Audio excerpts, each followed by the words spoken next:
নমস্কার, নিউজ 18 বাংলার ডিজিটাল পেজে আপনাদের প্রত্যেককে স্বাগত জানাই। আমি রয়েছি অমিত আপনাদের সঙ্গে। পাসপোর্ট জালিয়াতি, ভুয়ো নথি তৈরি করে বিভিন্ন পাসপোর্ট সেবা কেন্দ্রে সেগুলো জমা করে বাংলাদেশে অনুপ্রবেশকারীদের পাসপোর্ট ইস্যু হয়েছে এবং সেই পাসপোর্ট নিয়ে অনেকে বিদেশেও চলে গিয়েছেন। এই মামলার এই মুহূর্তে তদন্ত করছে কলকাতা পুলিশের গোয়েন্দা বিভাগ। তদন্ত করতে গিয়ে কলকাতা পুলিশের হাতে ইতিমধ্যেই 5 জন গ্রেপ্তার হয়েছে, যাদের মধ্যে অন্যতম এই পাসপোর্ট জালিয়াতির মাথা বা চাই সমরেশ বিশ্বাস, যার বাড়ি বারাসাত। সমরেশকে জেরা করে তার বাড়িতে অভিযান চালানো হয় কলকাতা পুলিশের তরফে, বারাসাতের বাড়িতে। সেখান থেকে প্রচুর সংখ্যায় নথি বাজেয়াপ্ত করেছে, যার মধ্যে প্রচুর ভুয়ো আধার কার্ড, ভুয়ো ভোটার কার্ড, প্যান কার্ড, এই সমস্ত নথি সেখান থেকে বাজেয়াপ্ত করা হয়েছে। শুধু তাই নয়, সমরেশকে জেরা করে তার বাড়ি থেকেই বিভিন্ন ফরম্যাট পাওয়া গিয়েছে ভুয়ো পাসপোর্ট, ভুয়ো আধার কার্ড তৈরি করার, ভুয়ো প্যান কার্ড তৈরি করার বা ভুয়ো এপিক বা ভোটার কার্ড তৈরি করার। একই সঙ্গে একাধিক ঠিকানা এবং নামের তালিকা পেয়েছে কলকাতা পুলিশ বা তদন্তকারী দল। সেই সমস্ত নামের ঠিকানা এবং নামের তালিকা ও ঠিকানা দেখে পুলিশের মনে হচ্ছে, তদন্তকারী অফিসারেরা মনে করছেন, এই সমস্ত নাম ও ঠিকানা ব্যবহার করেই ভুয়ো আধার কার্ড, ভোটার কার্ড তৈরি করার পরিকল্পনা করেছিলেন এই সমরেশ। ইতিমধ্যেই প্রচুর সংখ্যায় ভুয়ো আধার কার্ড, ভোটার কার্ড পাওয়া গিয়েছে সমরেশের বাড়ি থেকে।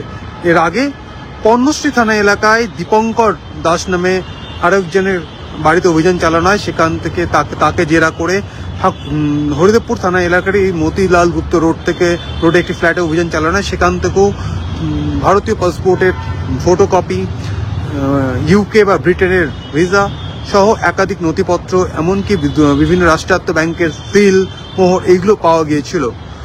মূলত এই চক্র দীর্ঘদিন ধরে কাজ করছে। গত 5 বছরেই কলকাতা শহরের প্রায় এরকম 3000 ভুয়ো নথি দিয়ে পাসপোর্ট ইস্যু হয়েছে চক্রের হাত ধরে। গত 4 মাসে প্রায় 1000 পাসপোর্ট ইস্যু হয়েছে বনগাঁ এবং বসিরহাট পাসপোর্ট সেবা কেন্দ্র থেকে। এই চক্রে জাল ছড়িয়েছে হুগলি, হাওড়াতে, হুগলি আরামবাগ, হাওড়ার আমতা, সমস্ত জায়গাতে র্যাকেট কাজ করছে। এছাড়া বাংলাদেশেও এদের এজেন্ট, সাব এজেন্ট কাজ করছে। এই তথ্য কিন্তু উঠে এসেছে তদন্তকারী আধিকারিকদের হাতে।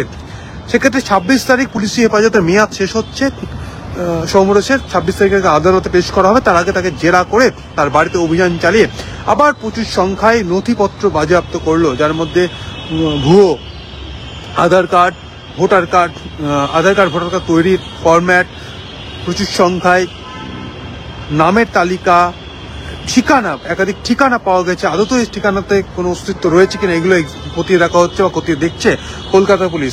তবে পুলিশ সূত্রে যেটা জানা যাচ্ছে যে এই চক্রের 5 জন গ্রেপ্তার হলেও আরো অনেকে এই মুহূর্তে গা ঢাকা দিয়েছেন, বাকিদের খোঁজ চলছে। এই সমরেশের খুব অত্যন্ত ক্লোজ 2 জন, তাদেরও খোঁজ শুরু হয়েছে। সমরেশ পুলিশি গ্রেপ্তারি এড়াতে বাংলাদেশ পালিয়ে গেছিল তার স্ত্রীকে নিয়ে। তার স্ত্রীও এই মুহূর্তে পুলিশের নজরে রয়েছে। পরবর্তী বাংলাদেশ থেকে ফিরে এলে সমরেশকে গ্রেপ্তার করা হয়েছে। তার 2 জাগরেদ, যাদের মধ্যে মনোজ গুপ্তা একজনের নাম, তার খোঁজে অভিযান চালানো হয়েছিল। তাকে পাওয়া যায়নি, তবে তার মতিলাল গুপ্তর ফ্ল্যাট থেকে প্রচুর নথি পাওয়া যায়। সব মিলিয়ে পাসপোর্ট জালিয়াতি মামলাতে কলকাতা পুলিশের তরফে তদন্ত করা হচ্ছে, অভিযান চালানো হয়েছে, প্রচুর নথিপত্র বাজেয়াপ্ত করা হয়েছে, নাম, ঠিকানার তালিকা পাওয়া গিয়েছে। সমস্তটা এই মুহূর্তে তদন্তের পর্যায়ে রয়েছে এবং ডিআইবি অফিসের বেশ কয়েকজনের সন্দেহের তালিকায় রয়েছেন। একই সঙ্গে পাসপোর্ট রিজনাল অফিসেরও একাংশ সন্দেহের তালিকায় রয়েছেন, যাদের এক্সামিন করতে চাইছে কলকাতা পুলিশ। এই সংক্রান্ত আপডেট আমরা যা পাবো আপনাদের সঙ্গে আমরা শেয়ার করব। আপাতত ধন্যবাদ।